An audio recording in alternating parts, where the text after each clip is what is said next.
ఆసియాలోనే అతిపెద్ద వ్యవసాయ మార్కెట్ యార్డుగా పేరుగాంచిన గుంటూరు మిర్చి యార్డులో కొత్త సీజన్ ప్రారంభమైంది. సంక్రాంతి పండుగ తర్వాత నుంచి ఇక్కడ సీజన్ మొదలవడం ఆనవాయితీగా వస్తోంది. రోజుకు 1,00,000 బస్తాలకు పైగా సరుకు మార్కెట్ను చేరుతుంటుందని యార్డు అధికారులు చెబుతున్నారు. గుంటూరుతో పాటు 5-6 జిల్లాల నుంచి మిరపకాయలను అమ్మకానికి తీసుకొస్తున్నారు. సరుకు తెచ్చే రైతులకు ఎలాంటి ఇబ్బందులు తలెత్తకుండా మౌలిక వసతుల ఏర్పాటులోనూ ప్రణాళికాబద్ధంగా వ్యవహరిస్తున్నామన్నారు. త్రాగునీరు, విశ్రాంతి భవనాలు, ఉచిత భోజన పథకం ఏర్పాట్లు చేపట్టినట్లు యార్డు అధికారులు చెబుతున్నారు. మిర్చి సీజన్ సంక్రాంతి పండుగ తర్వాత ఆనవాయితీగా వస్తుంది మొదలు కావటం అనేది. కర్నూలు, రాయలసీమ, నంద్యాల, ప్రకాశం జిల్లా నుంచి కూడా రైతులు సరుకు ముమ్మరంగా తీసుకొస్తున్నారు. ఈరోజు సరుకు 91,000 సరుకు వచ్చేసింది. రైతులు కూడా దాదాపు 250 నుంచి 300 మంది దాకా వచ్చారు. వారికి అన్ని వసతులు ఏర్పాటు చేస్తున్నాము.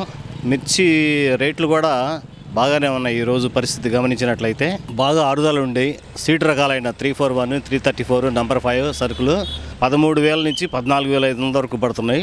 తేజ బాడీ రకాలు వచ్చేసరికి 15,000 నుంచి 16,000 రూపాయల దాకా ఉంది. మంచు ఎక్కువగా పడుతుంది కాబట్టి సరుకుని బాగా ఆరబెట్టుకొని నాణ్యమైన సరుకుని గ్రేడింగ్ చేసుకుని మార్కెట్ తీసుకొచ్చినట్టయితే మంచి ధర బలుగుతుంది. 23వ తారీఖు నుంచి ఉచిత భోజన పథకం ప్రారంభిస్తున్నాము. 23 నుంచి కంటిన్యూగా ఉంటుంది. రైతు వసతి గృహం కూడా సిద్ధం చేసాము. అన్ని విధాలుగా ఏదైనా లోటుపాట్లు ఉన్నా కానీ మా దృష్టి తీసుకొస్తే వెంటనే సరిదిద్ది అన్ని వసతులు పూర్తి స్థాయిలో ఏర్పాటు చేస్తాము. వచ్చే నెల నుంచి ఇంకా ముమ్మరంగా సరుకు వచ్చే అవకాశాలు ఎక్కువగా ఉన్నాయి.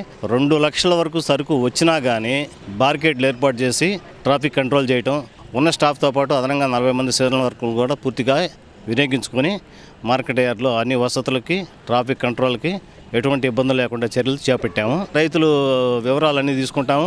వాళ్ళు ఏ ఊరి నుంచి వచ్చారు, ఎంత సరుకు వచ్చింది, ఏ రకాలైన ఉత్పత్తులు తీసుకొచ్చారు, వెరైటీ వారీగా కూడా మేము తీసుకుంటాము. అవే సేమ్ ఈనాంలో కూడా నమోదు చేస్తున్నాం. మే నెల 2వ వారం వరకు కొనసాగే మిర్చి సీజన్లో రైతులకు ఎలాంటి ఇబ్బందులు తలెత్తకుండా చర్యలు తీసుకోవడంతో పాటు రైతులకు దక్కే మద్దతు ధరల విషయంలోనూ వ్యాపారులతో సంప్రదింపులు చేపడుతున్నామని యార్డు అధికారులు చెబుతున్నారు. అయితే యార్డుకు సరుకును తెచ్చే రైతులు నాణ్యతా ప్రమాణాలను పాటించాలని విధిగా సూచించారు.